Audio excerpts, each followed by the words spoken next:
मुजफ्फरपुर के Lalit Narayan business management college में बिहार के पूर्व मुख्यमंत्री डॉक्टर जगन्नाथ मिश्र की जयंती और मैनेजमेंट कॉलेज के स्थापना दिवस के साथ डिजिटल इंडिया 2047 का सेमिनार का आयोजन किया गया, जिसका उद्घाटन बिहार के गवर्नर विश्वनाथ आर्लेकर, उद्योग मंत्री नीतीश कुमार, बिहार विश्वविद्यालय के कुलपति और एमएलसी संजय कुमार सिंह ने संयुक्त रूप से किया। इससे पूर्व बिहार के governor Lalit Narayan business management college में नवनिर्मित लाइब्रेरी का उद्घाटन किए।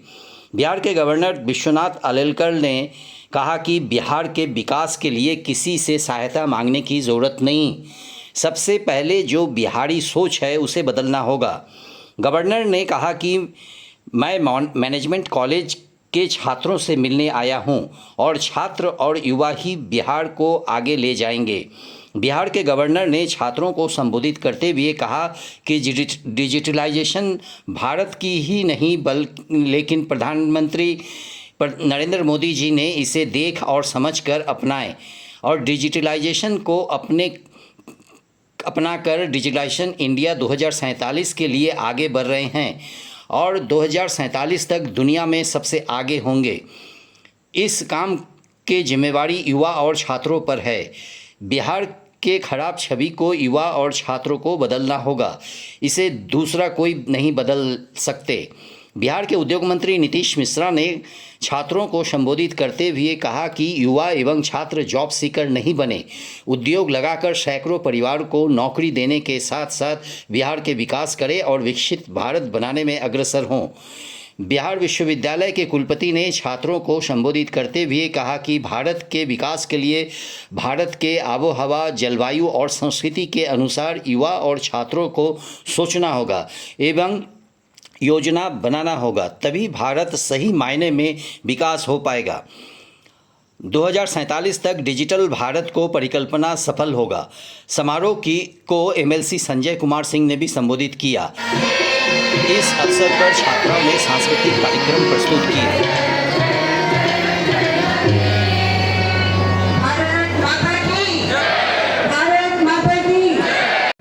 आज पूरे विश्व भर में भारत डिजिटाइज्ड इकोनॉमी लेकर जा रहा है। बेसिकली यहाँ की नहीं ये सोच अन्य किसी देश की थी, लेकिन आज हमने यहाँ इसको अपनाया है।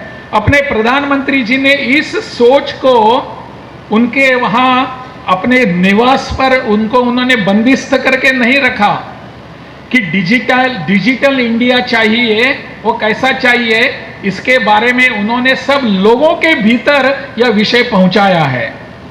हम सब इसकी चर्चा करते रहते हैं और इसको डिजिटल इंडिया जो कैसा है और डिजिटाइजेशन करने की जो आवश्यकता है वो और किसी ने नहीं करना, मुझे करना है, मुझसे शुरुआत करनी है। मेरे पेमेंट्स कैसे होंगे, मेरे कहां से क्या करेंगे हम। मैंने इस प्रदेश के अपने सभी विश्वविद्यालयों में डिजिटाइजेशन का आग्रह रखा है। इसको हम ऑटोमेशन कहेंगे, इसको हम मैनेजमेंट इंस्ट्रूमेंट कहेंगे। सब मैं चाहता हूं वहां के डिजिटल, वहां पेमेंट गेटवे बन जाए। पेमेंट जो होता है मेरे पैसों से नहीं होना चाहिए जेब से, it will be done digitally. आज विश्व के अनेक देश भारत की इस प्रगति को ओर देख रहे हैं कि भारत ने कैसे किया। आपने अभी चित्र देखे होंगे, बाहर से जब विदेश के नेता यहां आते हैं तो प्रधानमंत्री उनको कहते हैं कि आप मेरे मोबाइल से पेमेंट कर सकते हैं। यूपीआई सिस्टम यहां इंट्रोड्यूस की गई है। ऐसे अनेक गेटवेज ओपन करके उन्होंने बताया है कि अरे अब भारत डिजिटाइज हो चुका है। लेकिन यहां प्रधानमंत्री जब बार बार बात करते हैं, वहां तक हम सीमित रहेंगे क्या? मेरा क्या होगा, मैं क्या इसके कंट्रीब्यूशन कर सकता हूं, इस पर हम सबको सोचने की आवश्यकता है। तो कितना हर्ष हो रहा है इस कार्यक्रम को लेकर के, क्या इंप्रेशन लोगों के बीच और छात्रों के? देखिए, 2-3 चीज़ था आज तो। एक जो कॉलेज के संस्थापक रहे हैं श्रद्धेय डॉक्टर जगन्नाथ मिश्र जी, आज उनकी जयंती है, तो college L N Mishra college के द्वारा संस्थापक दिवस के तौर पर मनाया गया और महामहिम क्योंकि कुलाधिपति हैं, तो किसी भी कॉलेज में कुलाधिपति का आगमन अपने आप में बहुत बड़ा अवसर है और बहुत सौभाग्य है।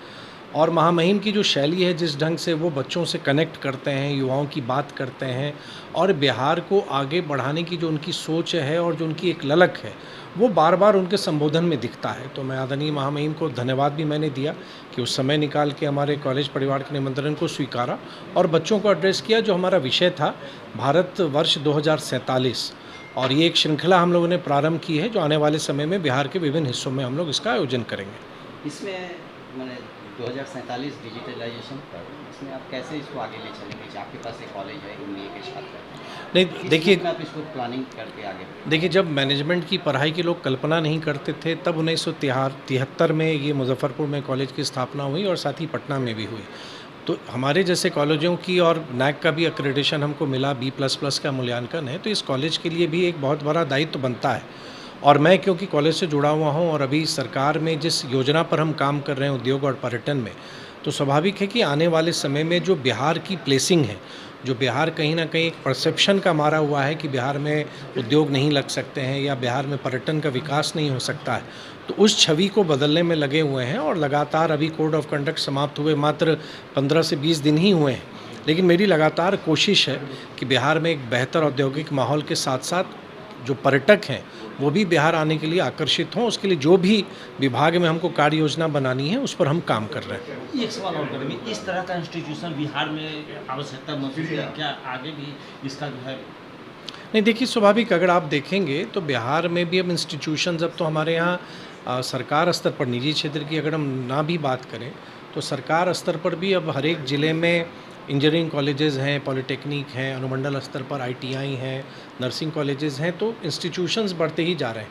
और मुझको लगता है कि बिहार के लोगों को ये बात समझनी पड़ेगी कि शिक्षा और स्किलिंग, जो कौशल संवर्धन है, उसमें जब तक हम अपने आप को ढालते नहीं हैं, तो बिहार की जो प्रगति अगर आप देखेंगे तो अब दक्षिण के राज्यों में अब लेबर नहीं मिलते हैं, तो लेबर अधिकांश कहाँ से, किन राज्यों से आ रहे हैं? तो ये आज बिहार में भी हमारे युवाओं को समझना पड़ेगा कि एजुकेशन एंड स्किल्स ये ऐसे दो महत्वपूर्ण विषय हो जाते हैं। जब तक हम अपने आप का क्षमता विस्तार नहीं करेंगे, हम अपने आप को शिक्षित हम नहीं बनाएंगे, तब तक हम कहीं ना कहीं हम पिछड़ते जाएंगे। तो इस कॉलेज के माध्यम से ये आने वाले समय में जो इंस्टीट्यूशंस और बिहार में आएंगे, ये बहुत बड़ा ये जवाबदेही इन इंस्टीट्यूशंस की होती है कि बिहार में एक बेहतर शैक्षणिक माहौल का निर्माण हम कर सकें।